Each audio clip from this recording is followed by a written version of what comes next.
SIR এর নামে CAA এনআরসির চেষ্টা ফের সরব হয়েছেন মুখ্যমন্ত্রী মমতা বন্দ্যোপাধ্যায়। বিহারে 65 লাখ মানুষের নাম বাদ দেওয়া নিয়ে সুপ্রিম কোর্টের নির্দেশের প্রসঙ্গ টেনে মুখ্যমন্ত্রী বলেছেন, আধার কার্ড গ্রহণ করতে হবে, সেটা শীর্ষ আদালত বলে দিয়েছে। তার দাবি, এই মামলাটা তার দলের একজন সাংসদই করেছিলেন। তিনি আরো বলেছেন, বাংলায় ভোটার তালিকায় শেষ সংশোধন হয়েছিল 2002 সালে। রেশন কার্ড বাতিল করে দেওয়া হয়। সব থেকে মারাত্মক ব্যাপার, বাবা মায়ের জন্মের প্রমাণ দিতে বলা হয়। তিনি প্রশ্ন তুলেছেন, 1982 সালে কজনের বাবা মায়ের বার্থ সার্টিফিকেট আছে? তখন তো সবার বাড়িতে জন্ম হতো। 50 বছর আগে যে জন্মেছে সে জন্মের প্রমাণপত্র দেবে কিভাবে? তিনি আরো প্রশ্ন তুলেছেন, পাসপোর্ট কটা লোকের আছে?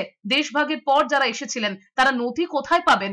বাংলাদেশ থেকে যারা এক কাপড়ে চলে এসেছিল, দেশ বিভাগের পর যারা বৈধ নাগরিক, তারা তো এক কাপড়ে চলে এসেছিল, প্রাণের ঝুঁকি নিয়ে।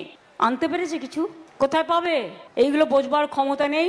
যারা নাগরিকত্ব দেবে বলে চিৎকার করে, তারা নাগরিকত্ব কেড়ে নেবার ব্যবস্থা করেন। সবটাই আমি জানি। এই এসআর এর নামে একটা এনআরসি করার প্রক্রিয়া চালাচ্ছিল এবং এখনো চালাচ্ছে।